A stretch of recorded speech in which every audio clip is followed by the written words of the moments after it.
Hi, welcome to another midweek message. Near the end of King David's life, as he prepared to hand over the reins of his kingdom to his son Solomon, David expressed his desire for his son Solomon and issued him a challenge. In 1 Chronicles chapter 28 and verse 9, King David said, "As for you, my son Solomon, know the God of your father and serve him with a whole heart and a willing mind."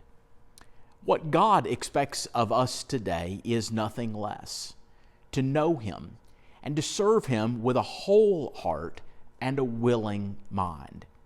Jesus was asked in Mark chapter 12 about the first or great commandment, that which is foremost. And Jesus said, "You shall love the Lord your God with all of your heart, soul, mind, and strength." There's nothing that is excluded from that. God expects that we lay our lives wholly and completely on an altar of sacrifice to Him.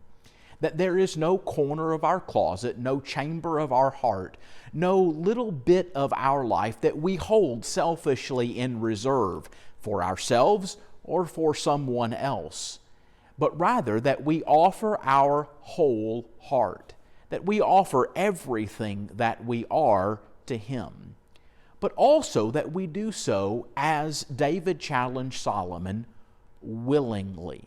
That is, not under compulsion or because we are compelled to do so or made to do so by someone else. Psalm 110, a psalm composed by David, is a messianic psalm. That is, it is a psalm that's quoted in the New Testament and applied to Jesus Christ. And among the things that are written in Psalm 110, verse 3, "Your people will volunteer freely in the day of your power." Other translations say, "Your people will offer themselves willingly," or "they will be volunteers."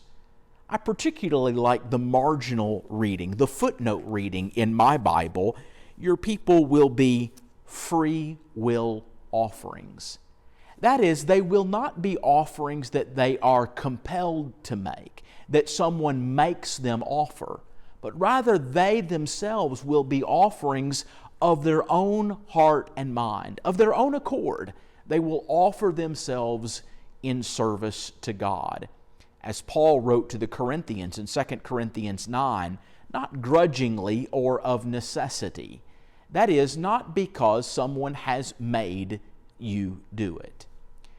This emphasizes to us two important things. Those who serve the Lord are going to serve Him not because God drafts them into service. God is not going to violate your own free will or mine to make me or to make you serve Him. There are some in the religious world today who teach that one cannot be a Christian unless God miraculously, supernaturally, through the Holy Spirit, works on his heart to produce in his heart faith and to save his soul, separate and apart from his own free will.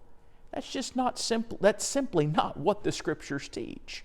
Those who serve the Lord, those who are Christians because they have freely, voluntarily chosen to be Christians, to surrender their hearts and minds to God, their lives and obedience to God. They are free will offerings, or they are not God's at all. Secondly, if our offering, our service, is compelled by someone else, it's not going to be acceptable to God. If you're a Christian, or at least living a life or the appearance of a Christian, simply because that's what your parents or grandparents or friends or fellow local church members expect of you, you're not really living as a Christian. Christians are free will offerings. That is, they make the choice to be Christians and to live like Christians, to offer themselves to God with a willing mind and with their whole heart. Are you a Christian according to that pattern? That's what God expects of you. It's what God expects of me. Thanks so much for watching.